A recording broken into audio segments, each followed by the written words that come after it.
Hello दोस्तों, नमस्ते। मैं शीला शर्मा। आज एक नया गीत,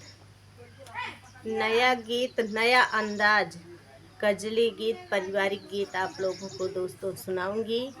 आप लोग उसे फुल आवाज़ करके दोस्तों सुनना। आप सबको अच्छा लगे तो लाइक, शेयर, सब्सक्राइब, कमेंट ज़रूर करना और ज़्यादा से ज़्यादा लोगों के पास दोस्तों शेयर करना। और अच्छा लगे तो आप लोग भी गाना ज़रूर।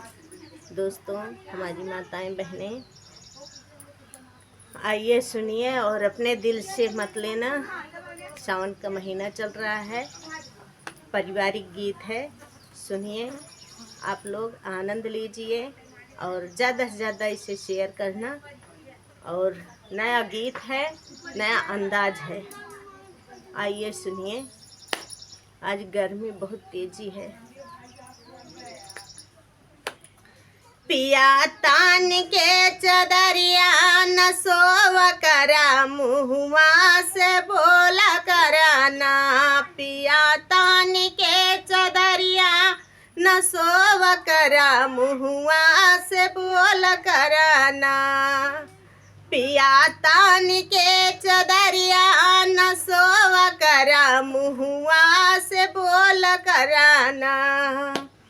तोहरी मम्मी जी के बोली हमारे लागे करे जवा गोली। तोहरी मम्मी जी के बोली हमारे लागे करे जवा गोली। पिया उनका तू तीरथ भेजाव पिया ना, तो समझाव पिया ना। पिया उनका तू तीरथ भेजाव पिया ना, तो समझाव पिया ना। पिया तान के चदरिया न सोव करा, मुहुआ से बोल कराना। पिया तान के चदरिया न सोव करा, मुहुआ से बोल कराना। तोहरी भाभी जी के बोली हमारे लागे जैसे छुरी। तोहरी भाभी जी के बोली हमारे लागे जैसे छुरी। पिया बाटी के बखरिया अलगाव पिया, घरवा ना गमाव पिया ना। पिया बाटी के बखरिया अलगाव पिया, घरवा ना गमाव पिया ना। पिया बाटी के बखरिया अलगाव पिया, घरवा ना गमाव पिया ना। पिया तान के चदरिया न सोव करा, मुहुआ से बोल कराना। पिया तान के चदरिया न सोव करा, मुहुआ से बोल कराना।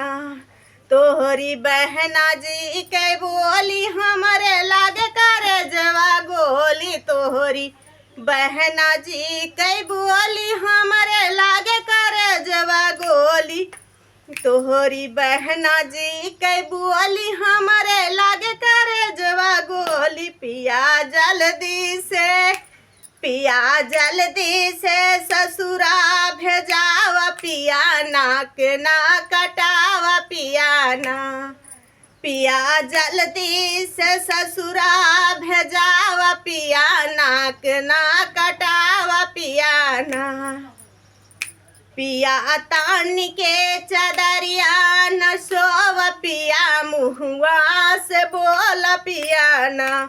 पिया तान के चदरिया न सोव करा, मुहुआ से बोल कराना। गीत जैसा लगा हो कमेंट करके बताना।